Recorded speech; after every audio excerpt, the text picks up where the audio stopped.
माझं नाव विजेंद्र माने. मी महाराष्ट्र राज्याचा प्रदेश उपाध्यक्ष युवा मोर्चाचा म्हणून काम करतो. हा मागं दिसणारा पोकलँड मशीन हे रस्त्यावरून घेऊन चाललेले होते. त्यामुळं त्याच्यावरती आपण कारवाई म्हणून आपण तो रस्ता त्यांना थांबवला. वाहतूक थांबवून त्यांना आपण विचारणा केली की बाबा कुठे घेऊन चालला आहे. थोडं कामासाठी घेऊन चालले आहेत, पण ही परिस्थिती योग्य नाही.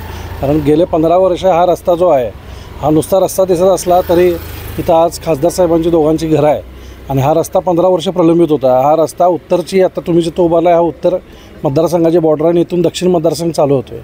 आणि महाडिक साहेबांनी नाना कदम साहेबांच्या माध्यमातून अमोल महाडिक साहेबांनी नाना कदम साहेबांच्या माध्यमातून हा रस्त्याचं काम झालेलं आहे आणि या रस्त्यावर साधारणपणे करोडो रुपये खर्च केलेले आहेत. आणि असं असताना कॉम्पॅक्शन करून रस्ता केलेला आहे, त्याच्या खालून ड्रेनेज लाईन झालेलं आहे.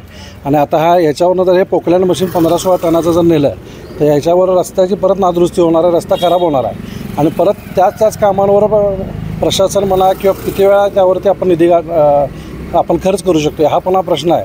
आणि त्यासाठी आपण त्यांना थांबवलं होतं आणि त्यांना आपण कारवाई करून त्यांना थांबवलं आणि त्यांनी पण आपल्याला आता शब्द दिला आहे की ते आता ट्रेलरमधनं ते इथून पुढे वाहतूक करतील आणि हे मशीन पण आता ट्रेलरमधनं ते घेऊन चाललेले आहेत. Doctor D Y. Patil polytechnic Kasba Bawda Kolhapur. शासनाच्या सर्व प्रकारच्या स्कॉलरशिप्स उपलब्ध.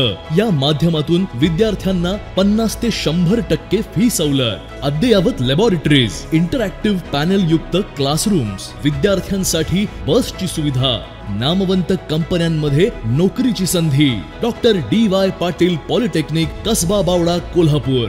अशाच नवनवीन अपडेट पाहण्यासाठी आमच्या कोल्हापुरी कारभार म्हणजेच KK न्यूज चॅनेलला सबस्क्राईब करा.